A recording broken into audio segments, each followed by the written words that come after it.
தேசாந்திரி எழுதியவர் எஸ் ராமகிருஷ்ணன். பகுதி 14. இந்த வரைபடங்கள் எல்லாம் பார்க்குறது எனக்கு ரொம்ப பிடிக்கும். ஸ்கூல் டேஸ்லலாம் ஆறுகளோட பெயர்களை குறிக்க சொல்லி இந்திய வரைபடத்தை தந்த அடுத்த நிமிஷமே ஆறுகளை குறிச்சிடுவேன். வரைபடங்கள் எப்போவுமே மயக்கமூட்டும். வரைபடங்களில் உள்ளவை வெறும் கோடுகள் தான். ஆனால் அந்த கோடுகள் ஏதேதோ ஒரு ஊரை ஒன்று சேர்க்குது. என்னோட பள்ளி நாட்களில் எனது கிராமம் இந்திய வரைபடத்தில் எங்கே இருக்குதுன்னுட்டு தேடி பார்ப்பேன். சிறிய கிராமங்களுக்கு வரைபடங்களில் எப்பொழுதுமே இடம் இருக்கிறதில்ல. நானாக பேனாவில் ஒரு புள்ளிட்டு அது என் ஊர் அப்படின்னு குறிச்சிப்பேன். வரைபடத்தில் என்னை ரொம்ப வசீகரிப்பது கடல். அதை நீல நிறமாக நாம் வரையணும். அலை இல்லாத கடல் வரைபடத்தில் மட்டுமே இருக்குது. வரைபடத்தில் உள்ள கடலோட பெயரை மட்டும் மனசில் கொண்ட ஒருவர் நேரில் அந்த கடலை பார்க்குறப்ப அவரால் அதோட பிரம்மாண்டத்தை புரிஞ்சுக்கிறது ரொம்ப சிரமமாக இருக்கும். எல்லா வரைபடங்களும் ஒரு எழுதப்படாத கதைகளை தான் கொண்டு இருக்குது. நான் சென்னைக்கு வந்த புதுசில் எங்கேருந்து துவங்குது சென்னைன்னு யோசிப்பேன். தாம்பரத்துலேருந்து கிண்டி வர வேலை செஞ்சுட்டு திரும்புகிறவங்களுக்கு சென்னையில் கடல் இருக்கிறதுன்றது ஒரு பொருட்டே இல்லை. அவங்களுக்கு சென்னைன்றது ஒரு மின்சார ரயிலும் நகர பேருந்தும் சிறியதும் பெரியதுமான ஒரு அடுக்குமாடி கட்டிடங்கள் தான். அதே நேரம் வட சென்னையிலேருந்து டி நகருக்கு வேலைக்கு வரவங்களுக்கு சென்னைன்றதே கடற்கரை தான். கடல் காற்றும் சூரியனும் அன்றாட காட்சிகள்னா உண்மையில் இந்த நகரை ஒவ்வொருவரும் ஒவ்வொரு விதத்தில் பார்க்குறாங்க, மனசில் உள்வாங்கியிருக்காங்க. சிலருக்கு சென்னை மயிலாப்பூருக்குள்ளே அடங்கிடுது, சிலருக்கு மறைமலை நகரம் சென்னையோடு சேர்ந்தது தான். உண்மையில் இந்த நகரம் கண்ணுக்கு தெரியாமல் ஒவ்வொரு நிமிடமும் வளர்ந்துக்கிட்டே வருது. சென்னைக்கு வந்த நாளில் என்னை திகைப்பூட்டியது சாலைகள் தான். எல்லா சாலையுமே ஒன்று போலவே இருந்துச்சு. சாலையை நினைவுபடுத்திக்கிறது ரொம்ப கஷ்டமாக இருந்துச்சு. ஒரே குழப்பமாக இருந்தது. சிறிய கிராமங்களில் ஊருக்குள்ளே நுழையிற வழி வெளியேறும் வழியும் அநேகமாக ஒன்றாவே இருக்கும். இல்லைனா ரெண்டு பாதைகள் தான் இருக்கும். இதனால் ஊருக்குள்ளே வரவங்க எவராக இருந்தாலும் கண்ணில் படாமல் போகவே முடியாது.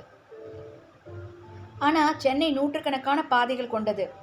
மாநகரங்கள் எல்லாமே கண்ணுக்கு தெரியாத பாதைகள் கொண்டவை தான் போலும். இந்த பாதைகள் ஒன்றோட ஒன்று குறுக்கிட்டும் வெட்டியும் கடந்துக்கிட்டே இருக்குது. அமீபா தன்னோட உடலை இஷ்டம் போல் சுருக்கிறதும் விரிப்பதும் போல் நகரம் உருமாறிக்கிட்டே இருக்குது. உண்மையில் ஒரே சென்னைக்குள்ளே சிறியதும் பெரியதுமா நூற்றுக்கணக்கான சென்னைகள் இருக்கிறதா தோணுது. இல்லைனா எத்தனை மனிதர்கள் சென்னையில் வசிக்கிறாங்களோ அத்தனை சென்னை இருக்குது. சென்னைன்றது ஒரு ஊரின் பெயர் மட்டுமல்ல, அது ஒரு நினைவு, அது ஒரு கனவு, அது ஒரு காலத்தின் உறைவிடம்னா சென்னை என்பது நிஜத்தில் என்ன? சென்னையோட முழு வடிவையும் கண்டவங்க எவராவது இருக்காங்களா? ஒரு மரத்தை முழுமையாக பார்ப்பது போல் ஒரு நகரம் முழுமையாக பார்க்க முடியுமா? உள்ளங்கையில் ரேகைகள் துல்லியமாக தெரிவது போல் நகரோட மொத்த சாலைகளையும் ஒரே நேரத்தில் காண்பது சாத்தியம்தானா? ராபர்ட் கிளைவ் பார்த்த சென்னையும் நான் பார்க்குற சென்னையும் ஒன்றுதானா?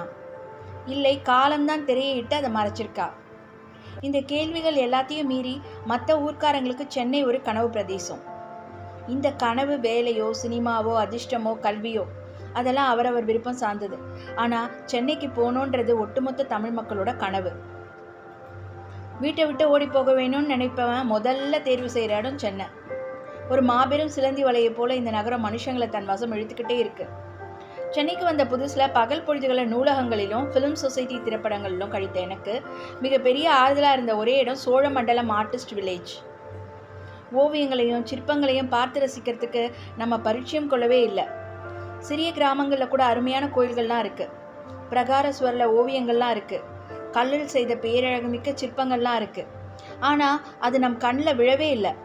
எங்கோ ஒரு அஜந்தா ஓவியத்தை பற்றி புகழ்ந்து பேசணும்னா வாழ்விடத்தின் அருகில் இருக்கிற சித்தன்னவாசல் ஓவியங்களை பார்த்ததே இல்லை.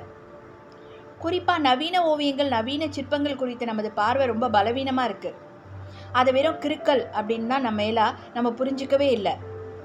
அது போலவே மிக சிறந்த ஓவியர்களும் சிற்பிகளும் கூட அடையாளம் கண்டு கொண்டு சிற்பிக்கப்படாமலே ஒதுக்கப்பட்டு விட்டாங்க. செங்கல்பட்டுக்கு பக்கத்தில் இருக்கிற ஒரு கிராமத்துக்கு என்னோட நண்பரை பார்க்கறதுக்காக போயிருந்தேன்.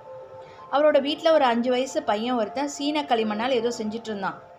நான் அதை வேடிக்கை பார்ப்பதை பார்த்து வெக்கப்பட்டபடி தனது விரல்களால் களிமண்ணை பிசைஞ்சுக்கிட்டு இருந்தான். சில நிமிஷங்களுக்கு அப்புறம் அதை என்கிட்ட காட்டி மீன் எப்படி இருக்குது அப்படின்னு கேட்டான். நான் நல்லா இருக்கதா சொன்னதும் வீட்டின் பின்பக்கம் ஓடினான். சில நிமிஷங்களுக்கு அப்புறம் அந்த சிறுவன் என்னை அழைக்கும் குரல் கேட்டது. நான் எழுந்து பின்கட்டுக்கு போகிறப்ப அவனோட அப்பா என்னடா செய்கிற அப்படின்னு அவனை மிரட்டிக்கிட்டே இருந்தார். சிறுவன் முன்னால் தண்ணீர் நிரம்பிய சிறப்பு நிற வாளி ஒன்று இருந்துச்சு. அவன் சிரிச்சுக்கிட்டே மீனை தண்ணிக்குள்ளே விட்டுட்டேன் அப்படின்னு சொன்னான். களிமண் தண்ணீரில் கரைந்து போயிருந்தது. இப்போ மீன் எங்கே இருக்குது அப்படின்னு கேட்டேன். அந்த சிறுவன் கைகொட்டி சிரிச்சுட்டே, அங்கிள், தண்ணிக்கு அடியில் மீன் நீந்தி போயிருச்சு, அதான் உங்கள் கண்ணுக்கு தெரியல அப்படின்னு சொன்னான். அவனோட அப்பா அவன் முதுகில் ஒரு அடி கொடுத்து, ஒரு வாளி தண்ணியை வீணாக்கிட்டு முட்டாள்தனமாக உளராதே அப்படின்னு கத்தினார். நான் அந்த சிறுவனை பார்த்துக்கிட்டே இருந்தேன். களிமண்ணில் செய்த மீனை தண்ணீரில் நீந்த விட்டு பார்க்கும் சிறுவனின் மனநிலை எனக்கு ரொம்ப நெருக்கமாக இருந்துச்சு. அரூபத்தை புரிஞ்சு கொள்ள துவங்கும் முதல் படி இதுதான்னு உணர்ந்தேன். நவீன ஓவியங்கள் சிற்பங்கள் தர அனுபவ நிலையிலும் கற்பனை தான் பிரதான இடம் வைக்குது. உள்ளதை உள்ளபடியே சித்தரிப்பது அல்ல கலையின் வேலை. இசை தரும் அனுபவத்தை போல நவீன ஓவியம் சிற்பமும் ஒரு தனித்த அனுபவ நிலையை உருவாக்குது. நாம் நிறங்கள் பற்றியோ வடிவங்கள் குறித்தோ தினசரி வாழ்வில் ஒரு பெரிய கவனம்லாம் எடுத்துக்கிறது இல்லை. ஆனால் ஓவியமும் சிற்பமும் அதை நமக்கு பரிச்சயப்படுத்துது, இல்லை புரிஞ்சுக்கொள்ள வைக்குது. நிறங்கள் வெறும் காண்பதற்கான வடிவங்கள் அல்லன்றதை நம்ம ஓவியங்கள் வழியாக பார்க்குறோம். சோழமண்டலம் அப்படின்ற கலை கிராமம் சென்னையிலேருந்து மகாபலிபுரம் போகிற சாலையில் ஈஞ்சம்பாக்கு அருகில் இருக்குது. 30 ஏக்கர் பரப்பில் உள்ள இந்த கலை கிராமத்தில் ஓவியர்களும் சிற்பிகளும் மட்டுமே வசிக்கிறாங்க. கடல் பார்த்த குடியிருப்பு வீடுகள், ஏகாந்தமான மணல்வெளி, மிகுந்த தனிமை, உறக்கத்திலும் தொடரும் அலை சப்தம் என இந்த கிராம கலைஞர்களின் வசிப்பிடமாக இருக்குது. சென்னை கவின்கலை கல்லூரியின் முதல்வராக இருந்த KCS பணிக்கர் கலைஞர்களுக்காக தனித்த ஒரு வசிப்பிடம் வேணும்னு எடுத்த முயற்சியின் விளைவு தான் இந்த கிராமம். 1966 துவக்கப்பட்ட இந்த கடற்கரை குடியிருப்பு அந்த நாட்களில் நடமாட்டமே இல்லாத தனித்த தீவை போல இருந்துச்சு. இன்னைக்கு 30 கலைஞர்களுக்கும் மேலே இங்கே வசிக்கிறாங்க. இங்குள்ள கலைஞர்களை காண்பதற்காக உலகின் பல பகுதிகளில் இருந்தும் பயணிகள் வந்து போகிறாங்க. ஆண்டுக்கு ஒரு முறை பயிலரங்கங்கள் நடத்தப்படுது. இளம் ஓவியர்கள் இங்கு தங்கி தங்களது பயிற்சியை மேற்கொள்கிறாங்க. சோழமண்டலம் கடற்கரையின் காலை நேரங்கள் ரொம்ப ரம்மியமாக இருக்கும். நகர நெருக்கடியை விட்டு தப்பி அந்த மணல்வெளிக்குள் பல நாட்கள் நான் ஒடுங்கி கடந்திருக்கேன். கடல் பார்க்கறதுக்கு ரொம்ப சரியான இடம். அது என்றோ மாமல்லபுரத்தில் பல்லவ சிற்பிகள் கடலோசையை கேட்டபடி தங்களோட வேலையை தொடர்ந்து கொண்டிருந்தாங்கன்னு சொல்லிட்டு வாசித்திருந்த சரித்திரம் இங்கு நம் கண்முன்னே நிஜமாவுது. தையல் ஓவியம், கிராஃபிக்ஸ், புடைப்பு சிற்பம், பூவேலைப்பாடு என எத்தனையோ விதமான கலைப்படைப்புகளை உருவாக்கி வராங்க. இங்குள்ள வீடுகளின் வடிவமைப்பு கூட ரொம்ப தனித்துவமாக இருக்குது. பார்வையாளர்களோட வசதிக்காக நிரந்தரமான ஓவிய கண்காட்சியும் இங்கே இருக்குது. கிரேக்க நாடக அரங்கங்களை நினைவுபடுத்தும் சிறிய நாடக அரங்கம், விருந்தினர்களுக்கான தங்கும் விடுதின்னு இது ஒரு தனித்த ஒரு உலகம். நவீன ஓவியங்களை புரிஞ்சுக்கிறதுக்கு ஐரோப்பிய நாடுகளில் முறையான ஒரு பயிற்சி வகுப்புகள்லாம் இருக்குது. அதுலேயும் டாவின்சி கோட் நாவல் வெளியானப்போ இயேசு கிறிஸ்துவோட கடைசி விருந்து ஓவியத்தை பார்க்கறதுக்காக முன்பதிவு செய்து காத்திருக்கிறவங்களோட எண்ணிக்கை பல்லாயிரத்தை தாண்டிடுச்சு.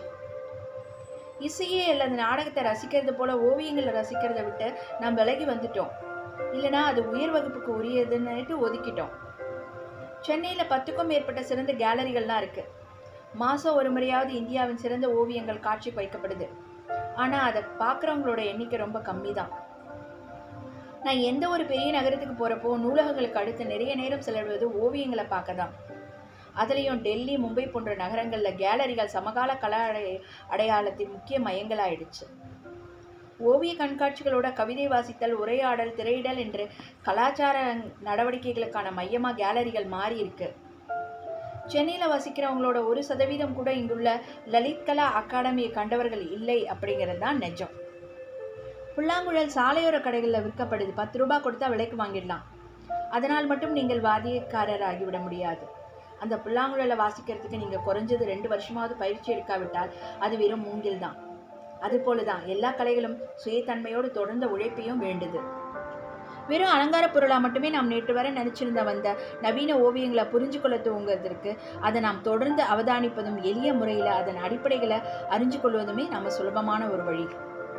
அது ஓவியங்களை புரிஞ்சு கொள்ள வைப்பதோடு நமது மன அமைப்பையும் ரசனையும் பற்றி நம்மை நாமே புரிந்து கொள்ளவும் உதவி செய்கிறதுன்றது தான் உண்மை. நன்றி, வணக்கம். நாளை பார்க்கலாம்.